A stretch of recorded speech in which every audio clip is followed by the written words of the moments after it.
देखा तो सारा गाँव मिलियामेट हो चुका था। वो हमारे जो प्यारे थे वो पानी ने उसे बहा ले गए। सब कुछ अचानक हो गया है। मैंने देखा ना, ये एक पहाड़ आ रहा था सैलाब के, हम उस जगह से भागने में कामयाब हो गए। जब मैं 10-15 मिनट बाद यहाँ आया ना, तो यहाँ पर इतनी तबाही मचा दी गई थी कि मैं बता नहीं सकता हूँ। हम फिर लाशें ढूंढने में निकले। हमें इत्तला मिली कि आपके घर के भी एक लाश मिल गया है। फैमिली में से 9 मेंबर चले गए। मेरे कज़न थे और मेरे अंकल थे, वो सब चले गए। बहुत सदमा पहुंचा। अभी भी जब सोता तो बिलीव नहीं होता कि वो है हमारे बीच में या नहीं। अभी भी कुछ लोग दबे हुए, 9-10 लोग अभी तक दबे हुए हैं। उनको ढूंढने का काम जारी है। खुदा का वास्ता, खुदा का खौफ करो, इन लोगों का मदद करो।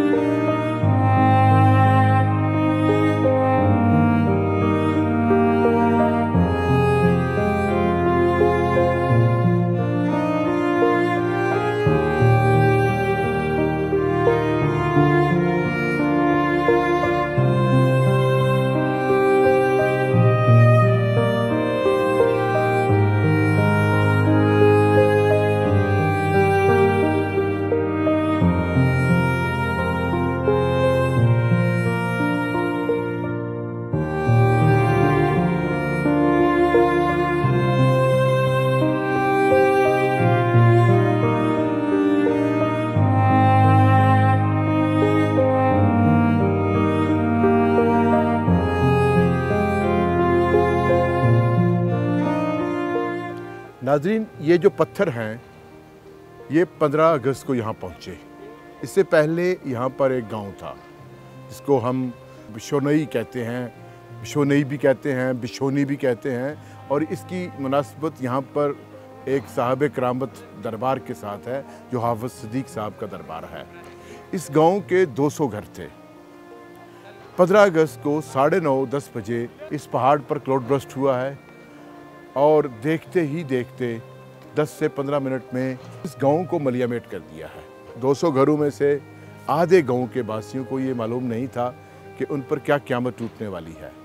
ऐनी शाहिदीन के मुताबिक यहाँ कोई पत्थर नहीं थे, यहाँ घर थे। जहाँ मैं बैठा हुआ हूँ यहाँ घर थे। और सबसे तकलीफ दे बात यह है कि 100 के करीब लोग इस गांव के शहीद हो चुके हैं और कम से कम 10-12 लोगों के बारे में एक अंदेशा है कि अगर वो पानी के साथ बह नहीं गए तो उनकी डेड बॉडीज़ इन पत्थरों के नीचे हैं। 15 अगस्त सुबह 9:40 इलाके पर टूट पड़ने वाली क़यामत का आगाज।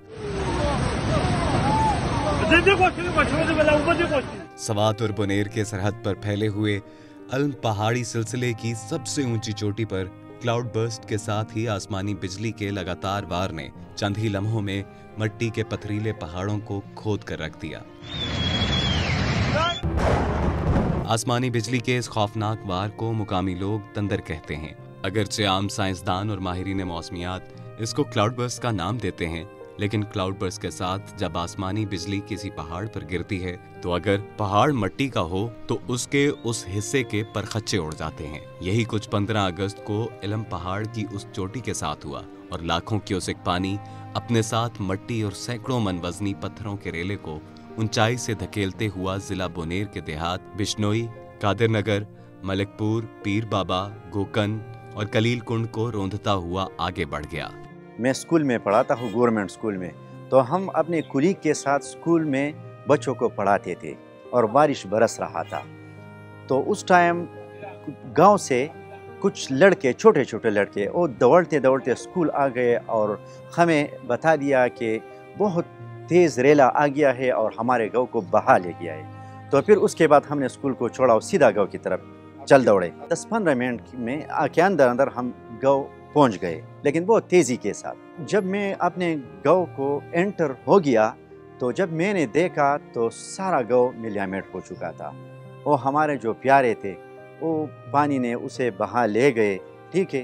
तो लेकिन वो पहले पता नहीं चलता था कि कौन किसको ले गए हैं, लेकिन हम तो ये सोच में थे कि हमारे घर का क्या हुआ है, हमारे बच्चों के, हमारे बहनों, माओ, वालिदैन के क्या हो गया है।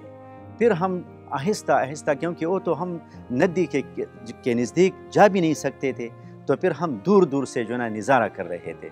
फिर बाद में पता चला कि लोगों को, हमारे प्यारों को इस जालिम लहरों ने कहीं ले गए हैं। क्लाउड्स बर्स्ट हो गया हमारे गांव के पीछे, और ये सैराबी रेला जो आ रहा था ये तकरीबन 50 फुट लंबा था, और उसके नतीजे में जो है ना पूरा गांव जो है वो मिलियामिट हो गया, सफ़ाई हस्ती से मिट गया। और उसके नतीजे में जो है ना तकरीबन 81 के लगभग अमवात हो चुके हैं, 15 डेड बॉडी अभी भी लापता है, और इसके अलावा हमारे साथ बहुत ज़्यादा ज़ख्मी भी अभी मौजूद है, अस्पतालों में पड़े हैं। अजीब कैफियत था, एक क़यामत सग़रा मैंने देखा। गांव के जितने भी बच्चे थे, औरतें थे, सब चीख पुकार कर रहे थे। मैं खड़ा था, तकरीबन 50 के करीब औरतें और बच्चे, किसी ने मेरा दामन पकड़ा था, किसी ने मेरा हाथ पकड़ा था, और ऐसा माहौल मैंने ज़िंदगी में कभी नहीं देखा। मैं हौसला दे रहा था, ज़िक्र अस्कार पे फोकस कर रहा था, उधर उस सैलाबी रेले को देख रहा था, तो मेरा भी अवसान उस तरह नहीं था जिस तरह एक नॉर्मल शख्स होता है। इसको हम पश्तो में तंदर कहते हैं, दबो तंदर, यानी पानी का जो बिजली है वो गिरता है और इससे पानी उबलता है, और वो पानी जो है ना वो कंट्रोल वाली नहीं होती, वो ज़मीन से उबल कर जो है ना वो बहता है। और क्लाउड बर्स्ट भी है, इसमें बाद जगहों पर ऐसा भी हुआ है कि क्लाउड बर्स्ट भी है, यानी बादल फटना वो भी है। लेकिन ज़्यादातर जो तकरीबन 21 जगहों पर ऐसा है कि यहाँ पर आसमानी तंदर यानी बिजली गिरी है और इससे पानी जो है ना वो उबलना शुरू हो गया है। ये इसका अचानक जो है ना बहाव शुरू हो जाता है, और ये अब से नहीं है, ये कई सदियों से है। लेकिन पहले ज़माने में मतलब 1 या 2 जो है ना इस तरह बिजली गिरती थी और फिर पानी का बहाव शुरू हो जाता था, तो वो कंट्रोल होते थे। अब ये है कि क्लाउड बर्स्ट भी है, वो जो बादल फटना है वो भी है, और साथ ही ये बिजली गिरना भी है। तो ये सब मिला के क्लाइमेट चेंज की वजह से सब कुछ तब्दील हो गया है। PDMA के मुताबिक मुख्तलिफ हादसात में 385 अफराद जाँ बहक और 182 अफराद जख्मी हुए। जाँ बहक अफराद में 299 मर्द, 52 खवातीन और 34 बच्चे शामिल हैं, जबकि 145 मर्द, 27 खवातीन और 10 बच्चे जख्मी हुए हैं। गैर मुसद्दिका इतलात के मुताबिक जिला बुनेर में 100 से ज़ायद अफराद लापता हैं। PDMA के मुताबिक मजमूई तौर पर 1398 घरों को नुकसान पहुंचा, 1030 घर जुज़वी और 368 घर मुकम्मल तौर पर मुनहदिम हो गए। सैलाब से ज्यादा मुतासरा जिला बुनेर में अब तक 288 अफराद और सुवाबी में 41 अफराद जाँ बहक हुए।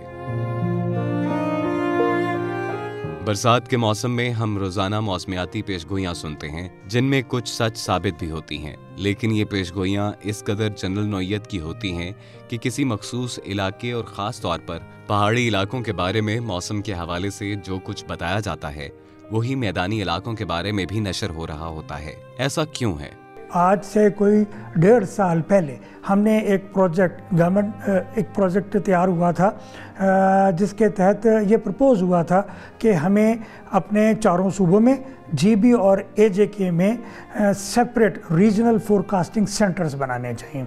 इसमें पाकिस्तान में सिंगल फोरकास्टिंग सेंटर है जो कि लाहौर में है, जिसको हम FFD कहते हैं। अगर हमारे चारों सूबों में GB और AJK में इस किस्म के फोरकास्टिंग सेंटर हों, जिसकी डॉक्यूमेंट भी तैयार है, जिसका PC1 भी तैयार है, तो हर सूबा सेंट्रल लेवल से हटके अपने सूबे के लेवल पे तो फोरकास्ट जनरेट करने की पोजीशन में होगा, और जिस वक्त अपने सूबे के लेवल फोरकास्ट जनरेट करने की पोजीशन में होगा तो वो मास लेवल के ऊपर दूर दराज इलाकों में अपने इलाके से उस फोरकास्ट को डिसमिनेट ज़्यादा बेहतर कर सकेगा, जिसमें टेक्नोलॉजी की दूरी या टेक्नोलॉजी की कुर्बत, ये दोनों चीज़ें जो हैं रुकावट अदरवाइज बनती हैं तो इसमें नहीं बनेंगी। मुकामी मुतासरीन और ऐनी शाहिदीन के मुताबिक जिला बुनेर के मुख्तलिफ देहात में जुमेरात और जुमे की शब शुरू होने वाली बारिश और फिर आसमानी बिजली गिरने से पहाड़ की चोटी पर होने वाली टूट फूट से बह निकलने वाली मिट्टी और पत्थरों के सैलाब से जाँ बहक होने वालों की 220 लाशों को मुख्तलिफ मकामात से इकट्ठा करके दफन कर दिया गया है। सिर्फ 100 के करीब घरों पर मुश्तमिल बिश्नोई गांव के 55 घर सलामत हैं। बाकी सब कुछ सैकड़ों मन वजनी पत्थरों के नीचे है। हर घर में कोहराम है और गांव में ऐसे खानदान भी हैं जिनके 1 या 2 अफराद ही जिंदा बच सके हैं। अभी तक हमारे गांव के लोग 100 तक है, तकरीबन 100 के करीब है। उसके अलावा 12-13 मिसिंग है, अभी तक मिसिंग है। इसमें खवातीन भी है, इसमें बच्चे भी है, और उसके अलावा 40 इंजर्ड है, सीवियर इंजर्ड है। हमसाया गांव है, उससे आगे जो दूर दूर के गांव हैं, इसमें ये लाशें पड़ी होती है। ये नदी के किनारे या अंदर कीचड़ में छुपे हुए होते हैं। तो ये एक्सकेवेशन हो रहे हैं, गवर्नमेंट मशीनरी भी एक्टिव है, दूसरे इदारे भी एक्टिव है। तो वो वक्तन प वक्तन वो लाशों को निकाल रहे हैं। हमारा गांव जो है ना, उसमें जितने लोगों के साथ मवेशियत है वो भी तबाह हो गए, बागात भी तबाह हो गए। उसका डेटा तो मैं आपको बता नहीं सकते, अभी तक हमने इकट्ठा नहीं किया है, लेकिन बेशुमार बागात भी तबाह किए हैं। लोगों की जो है ना पंचकिया थी नदी के ऊपर, वो भी बह गए, उसमें लोगों के गले भी बह गए, सारा नुकसान हो गया है। सब कुछ अचानक हो गया है। और मैं जो है वहाँ पर था, वो पानी के साइड पर खड़ा था। जो मैंने देखा ना, ये एक पहाड़ आ रहा था सैलाब के पानी के। फिर हम उस जगह से भागने में कामयाब हो गए, मैं बच गया। जब मैं 10-15 मिनट बाद आया यहाँ पर, जब मैं 10-15 मिनट बाद यहाँ आया ना, तो यहाँ पर इतनी तबाही मचा दी गई थी कि मैं बता नहीं सकता हूँ। वो हम फिर लाशें ढूंढने में निकले। वहाँ पर हमें इत्तला मिली कि आपके घर के भी एक लाश मिल गया है। हम इसके पीछे गए। फिर ऐसा हुआ, टाइम गुजरने के साथ साथ एक लाश हमें मिल जाती। और हमारा जो है एक कज़न मेरा ज़ख्मी था, हम उसी की तलाश में निकले और अस्पताल में गए। उससे हम शिप हो गए दूसरे अस्पताल में, उससे भी शिप हो गए तीसरे अस्पताल में। वहाँ पर इसका प्रॉपर इलाज हो गया। इसके बाद हम घर वापस लौटे। बस अभी अल्हम्दुलिल्लाह वो ठीक ठाक है। बचराले नो जमुंगा कोर हालक वताहते